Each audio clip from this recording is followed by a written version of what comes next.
प्रिय विद्यार्थियों, आज का जो हमारा ये वीडियो है, इस वीडियो में बाल गंगाधर तिलक के सामाजिक विचारों के संबंध में चर्चा की जा रही है। क्योंकि बाल गंगाधर तिलक के जो भी सामाजिक विचार हैं, उन विचारों को लेकर आज भी ये भ्रांति है कि बाल गंगाधर तिलक सामाजिक विचारों के, समाज सुधार के समर्थक नहीं। जबकि वास्तव में देखा जाए तो सामाजिक सुधार की बात करते समय सबसे पहला प्रश्न आता है कि तत्कालीन समाज की स्थिति क्या थी। भारतीय समाज रूढ़ियों से ग्रसित था। भारतीय समाज में जाति प्रथा, छुआछूत, बाल विवाह, महिलाओं की अशिक्षा जैसी कुरीतियां व्याप्त थी। इसी के साथ एक कुरीति और बाल गंगाधर तिलक जिसे मानते थे, ब्रिटिश साम्राज्य का भारतीय समाज में हस्तक्षेप, और उस हस्तक्षेप के माध्यम से मिशनरीज धर्मांतरण करवा रही थी। मिशनरीज साम्राज्यवाद की जो उनकी स्थिति थी उसे सुदृढ़ कर रही थी। मिशनरीज के माध्यम से भारतीय सभ्यता और संस्कृति के ऊपर आरोप और प्रत्यारोप लगाए जा रहे थे। इसी के साथ भारतीयों के मध्य धर्मांतरण किया जा रहा था और भारतीय जनता, जिसमें मुख्यतः जो भद्र लोग थे, शिक्षित लोग थे, उदारवादी राजनीति का कार्य कर रहे थे, उन लोगों के मन में भारत के प्रति भ्रांति, भारतीय सभ्यता और संस्कृति के प्रति रुग्णता के विचार और आत्मसम्मान और आत्मगौरव के स्थान पर पश्चिमी सभ्यता का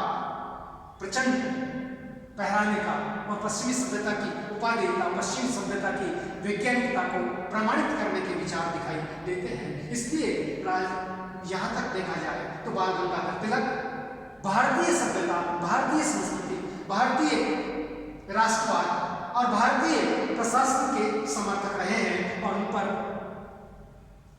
देखा जाए तो वेदों का प्रभाव है, उनके ऊपर वेदांत का प्रभाव है, उनके ऊपर आर्य समाज का प्रभाव है।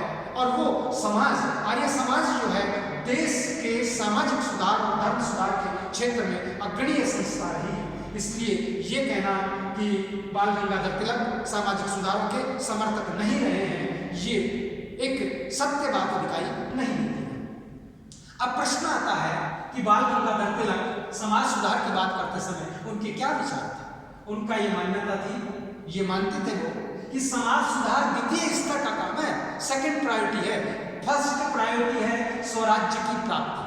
इसलिए स्वराज्य की प्राप्ति का काम प्रथम होना चाहिए। समाज सुधार तो अगर स्वराज्य प्राप्त हो जाएगा तो स्वयं भी भारतीयों की आंतरिक समस्या है, धीरे धीरे सुधार होगा और जन चेतना के माध्यम से सुधार होगा। जनता के स्वयं के शिक्षित होने से, स्वयं के द्वारा, एक चेतना के द्वारा अपने समाज का सुधार जनता स्वयं करेगी, अपनी आकांक्षाओं की संतुष्टि के आधार पर करेगी। तत्कालीन समय समाज और स्थितियों को मद्देनजर रखते हुए किया जाएगा। इसलिए वो यहाँ समाज सुधार को प्रश्रय नहीं देते, यहाँ समाज सुधार को प्रथम स्थान नहीं देते, वो पहला स्थान देते हैं स्वराज्य की प्राप्ति। और स्वराज्य का यहाँ अगर कोई मीनिंग है तो उनका मीनिंग है भारत का शासन, आंतरिक क्षेत्र का संपूर्ण शासन भारतीय जनता के चुने हुए प्रतिनिधियों के माध्यम से होना चाहिए। ये उनका स्वराज्य। और उस स्वराज्य में मानसिक स्वराज्य की बात करते हैं कि उनका जो स्तर है, उनकी जो सोच है, उनका ढंग है, कार्य करने की पद्धति है, कार्य की शैली है, प्रेरणा का स्रोत है, ये भारतीय होना चाहिए, स्वदेशी होना चाहिए। इसलिए बाल गंगाधर तिलक स्वराज्य की प्राप्ति का पहला अधिकार रखते हैं। पहले वो कहते हैं कि स्वराज्य प्राप्ति आवश्यक है, और अगर स्वराज्य से पहले आपने समाज सुधार के कार्य में चालू कर दिया तो वो कहते हैं राजनीतिक जो भारत का लक्ष्य है स्वराज्य की प्राप्ति, और लक्ष्य और पीछे चला जाएगा और पीछे भारतीय स्वतंत्रता चली जाएगी। इसलिए वो कहते हैं स्वतंत्रता को पीछे धकेलने की बजाय स्वतंत्रता को पहले प्राप्त करो, समाज सुधार द्वितीय स्तर पर है। इसलिए वो समाज सुधार के सीधे डायरेक्ट विचारों पर, केवल समाज सुधार को आरंभ करने की बात नहीं करते हैं। वो केवल और केवल मात्र स्वराज्य की बात करते हैं, भारत के आत्मगौरव की बात करते हैं, भारत के सम्मान की बात करते हैं, भारतीयता की बात करते हैं। ये उनका जो विचार है, इस आधार पर लोग कहते हैं कि वो समाज सुधार के विरोधी दिखाई देते हैं। दूसरी ओर उदारवादी जो थे, उन उदारवादियों द्वारा सरकार के माध्यम से जो सुधार अधिनियम पारित कराए जाते थे, उन अधिनियमों के माध्यम से, जैसे विवाह सुधार अधिनियम उन्होंने पारित किया, सती प्रथा अधिनियम उन्होंने पर किया, वो ये कहते थे कि ये जो ब्रिटिश सरकार है, ये ब्रिटिश सरकार की जो नौकरशाही है, इसके सहयोग से समाज सुधार सही नहीं है, उचित नहीं है। मैं इसे सही स्वीकार नहीं करता, मैं तो बल्कि इसका विरोध करता हूं कि सरकार का कार्य समाज सुधार के क्षेत्र में हस्तक्षेप नहीं होना चाहिए, समाज सुधार समाज के माध्यम से होना चाहिए। उसके पीछे वो एक कारण और देते हैं, वो कहते हैं ब्रिटिश नौकरशाही के द्वारा तो भारत में समाज सुधार कदापि संभव नहीं है, मुझे स्वीकार्य नहीं है। उसके पीछे उनके कारण थे कि बाल गंगाधर तिलक ब्रिटिश सरकार के द्वारा भारतीय समाज में किए जाने वाले हस्तक्षेप और सुधारों के क्यों विरोधी थे, क्यों विरोध करना चाहते हैं। वो कहते हैं पहली बात तो समाज सुधार का कार्य भारत का आंतरिक मामला है, और आंतरिक मामले में क्योंकि स्वराज्य का आंदोलन चल रहा है, इसलिए आंतरिक मामले में विदेशी जो सरकार है, ब्रिटिश सरकार है, इसका सहयोग नहीं चाहती। दूसरा उनका कारण था, वो ये कहते थे कि समाज सुधार जो है उसके पीछे राष्ट्रीय स्वाभिमान होता है, और ब्रिटिश सरकार जब कार्य करेगी तो हमारे स्वाभिमान पर चोट करेगी, हमारे स्वाभिमान को हानि पहुंचाएगी, हमारे स्वाभिमान के स्थान पर हमारा अपमान करेगी कि भारतीय इतने अशिक्षित हैं, इतने अज्ञानी हैं, भारतीय समाज घोर अंधकार में बैठा हुआ है। इस प्रकार से भारतीयों को अपमानित किया जाएगा और भारतीयों का स्वाभिमान हीन भावना की ओर चला जाएगा। जैसा कि वो पहले ही कह रहे हैं कि जो भारतीय शिक्षित वर्ग है, पहले ही भारतीय सभ्यता और संस्कृति के प्रति हीन भावना की ग्रंथि से ग्रसित कर दिया गया। तीसरा उनका जो कारण था, वो कहते थे जो समाज सुधार है वो राष्ट्रीय और जनहित में होते हैं, जनता के द्वारा होते हैं, राष्ट्रीय हित में होते हैं, और ये जो सरकार है राष्ट्रीय हित की विरोधी सरकार है। ये तो ब्रिटिश जो मूल्य हैं और ब्रिटिश सभ्यता है, ब्रिटिश संस्कृति है, ब्रिटेन का साम्राज्यवाद है, ब्रिटेन के उद्योग हैं, उनको प्रशिक्षण देने का कार्य करती है। ये तो शोषण करने के लिए आई हुई सरकार है, भारत में हित करने वाली सरकार नहीं है। तो शोषणकर्ता से सुधार की अपेक्षा किया जाना उचित नहीं। फिर वो कहते हैं बाल गंगाधर तिलक, उनका और जो तर्क है वो ये है कि इनकी जो मनोवृत्ति है, ब्रिटिश सरकार की जो मनोवृत्ति है भारत में, वो साम्राज्यवाद को प्रशिक्षण देने वाली मनोवृत्ति है, अपने शासन की जड़ों को स्थिर करने वाली मनोवृत्ति है। और अगर इनके द्वारा समाज सुधार किए जाएंगे तो वो समाज सुधार का एक बहाना होगा, वास्तविक समाज सुधार नहीं किए जाएंगे, बल्कि अपने भारतीय समाज में सुधारों की आड़ में ये सामाजिक मतभेद उत्पन्न करेंगे। छुआछूत का मतभेद है, जातिगत मतभेद है, ये जो धर्मगत मतभेद है, इन मतभेदों के आधार पर फूट डालो और शासन करो की नीति का विस्तार होगा, और ये विस्तार भारत को और अधिक प्रबलित कर देगा। इसलिए भी हम नहीं चाहते कि भारतीयों के समाज सुधार के कार्य में ब्रिटिश सरकार का हस्तक्षेप होना चाहिए। उधर और कहते हैं बाल गंगाधर तिलक कि जो ब्रिटिश न्यायपालिका है उसमें उनका विश्वास नहीं है, और जो न्यायाधीश भारतीय सामाजिक व्यवस्था पर टिप्पणी करते हैं वो टिप्पणियां भारत का अपमान है, और भारतीयों के द्वारा अपने मान और अपमान, अपनी समस्याओं का समाधान अपने ही व्यक्तियों के माध्यम से करने के आकांक्षी हैं। इसलिए वो कहते हैं कि ये जो सरकार है, कहने के लिए तो सरकार सुधार अधिनियम पारित हो गए, पर वास्तव में ये सरकार और इसके द्वारा जो विधायिका कार्य करती है वो भारतीय जनता का प्रतिनिधित्व नहीं करती, और जो भारतीय जनता का प्रतिनिधित्व नहीं करता वो भारतीय जनता के हित में, भारतीय समाज के हित में कार्य भी संपन्न नहीं कर सकता, और उससे ये आशा भी नहीं की जा सकती कि वो भारतीयों का हित करेंगे। फिर वो कहते हैं कि ये जो उदारवादी है, जो ब्रिटिश सरकार के सहयोग से सुधार की बात करते हैं, ये पाश्चात्य सभ्यता, पाश्चात्य संस्कृति और पाश्चात्य परिवेश और पाश्चात्य शिक्षा से अवलंबित है, और इनका जो मानसिक दृष्टिकोण है बेसिक रूप से देखा जाए तो ये मानसिक गुलाम हो चुके हैं, और ये अंग्रेजी शिक्षा की बात करते हैं, जबकि भारतीय हिंदी लिपि की बात, नागरिक लिपि में कार्य करने की बात करते हैं। तो भारत की और पश्चिम की संस्कृति भिन्न है, दोनों का परिवेश भिन्न है, दोनों की स्थितियां और तत्कालीन परिस्थितियां भिन्न हैं, और ऐसे भिन्न परिस्थिति में उनसे सुधारों की आकांक्षा किया जाना उचित नहीं है, और वो सही सुधार के आकांक्षी भी नहीं है, सही सुधार भी नहीं करेंगे। उनके सुधारों के प्रति बाल गंगाधर तिलक आशंकित है। बाल गंगाधर तिलक उनके सुधारों के मध्य ये मानते हैं कि ये सुधार के नाम पर भारतीयों के सामाजिक जो नियम है,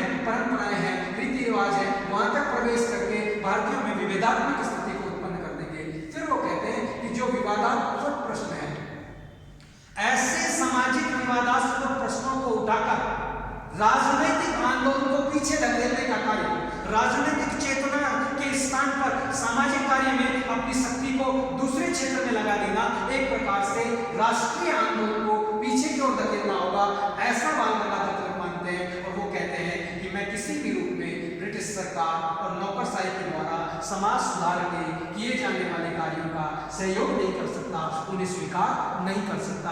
इसी आधार पर बाल गंगाधर तिलक को समाज सुधार का विरोधी रूढ़िवादी कहा जाता है, पुराणपंथी कहा जाता है। उदारवादी उन्हें विरोध करते हैं कि सुधार जो है कोई भी करे, सुधार सुधार होता है, परंतु तिलक कहते हैं कि सुधार भारतीयों के द्वारा होना चाहिए। फिर बाल गंगाधर तिलक का समाज सुधार के संदर्भ में अगर हम देखें तो उनकी सोच ये थी कि सुधारों का आधार जन सहमति होना चाहिए, जन सहयोग होना चाहिए, जन चेतना होना चाहिए, बाध्यता नहीं होनी चाहिए। किसी व्यक्ति को बाध्य करके अगर काम कराया जाता है तो वो सही कार्य नहीं होता, स्थायी कार्य नहीं होता, और बाध्यता के द्वारा, बाध्यता में जनहित और जन सहमति नहीं होती, और कानून बाध्य करता है व्यक्ति को वैसा करने के लिए। जबकि परिवर्तन जो भी होने चाहिए सामाजिक, वे सुधार के परिवर्तन मानसिक परिवर्तन के द्वारा, शिक्षा के द्वारा, वैचारिक परिवर्तन के द्वारा, जन चेतना के माध्यम से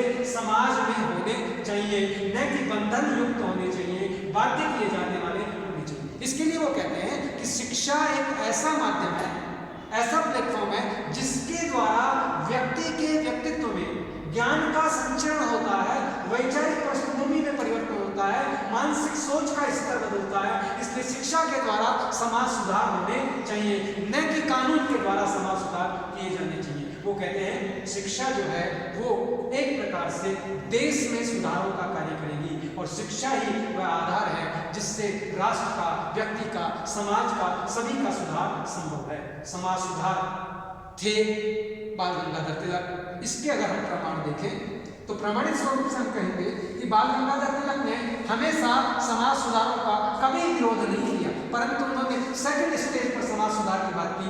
1890 में मालाबारी के द्वारा जो तिलक को जो सुधार दिए गए, वो सुधार करना चाहते थे। उन सुधारों में उन्होंने कहा कि विवाह की आयु 20 वर्ष लड़के की और 14 वर्ष लड़की की होनी चाहिए। उसी के साथ उन्होंने कहा कि 40 वर्ष के पश्चात विवाह नहीं होना चाहिए, और अगर ऐसा विवाह किया भी जाए तो ये पुनर्विवाह, विधवा विवाह जो होंगे वो विधवा का विदुर से होना चाहिए अगर होता भी है तो, और 40 वर्ष के बाद विवाह का कोई औचित्य नहीं है। इसी प्रकार दहेज प्रथा का देश में अंत होना चाहिए, मद्यपान का अंत होना चाहिए, छुआछूत का अंत होना चाहिए। तो बाल गंगाधर तिलक ने इस प्रस्ताव को स्वीकृति दी, और इतना ही नहीं, उन्होंने समाज सुधार के लिए रुचि रखते थे और ये कहते थे कि जो व्यक्ति है समाज सुधार का कार्य करना चाहते हैं, उनकी आय का 10वां हिस्सा समाज के हित कार्यों पर उन्हें खर्च करना चाहिए। इसी प्रकार 1890 में जो संघ के द्वारा समाज सुधार के कार्य हुए, सामाजिक संघ, उसमें बाल विवाह का विरोध किया गया, बाल विवाह का विरोध किया गया और वयस्क विवाह का समर्थन किया गया। और तिलक इस दोनों बात से सहमत है, और इस बात का प्रमाण जो है बाल गंगाधर तिलक ने अपनी पुत्री को शिक्षित किया, और शिक्षित करने के बाद जब उसकी 16 वर्ष की आयु हो गई, उसके पश्चात ही विवाह किया। ये इस बात को प्रमाण करता है कि बाल गंगाधर तिलक शिक्षा के माध्यम से और नियमों के आधार, सामाजिक नियम निर्धारित करने के साथ ही समाज सुधार करना चाहते हैं। इसी के साथ बाल गंगाधर तिलक भारत में एक पुरातन पंथी की जब हम बात करें तो उन्हें रूढ़िवादी कहा जाता है। रूढ़िवाद की स्थिति तो ये थी, समुद्र पार यात्रा करना निषेध था।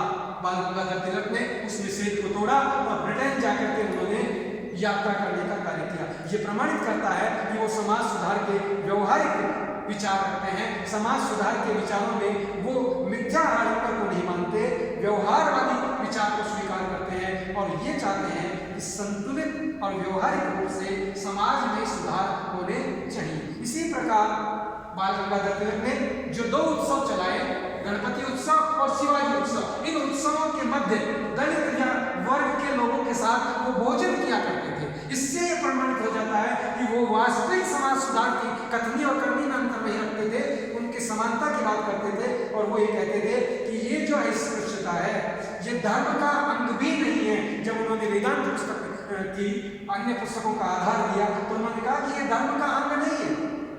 दूसरी ओर उन्होंने कहा कि ये नैतिक और आध्यात्मिक आधार पर भी छुआछूत उचित नहीं है।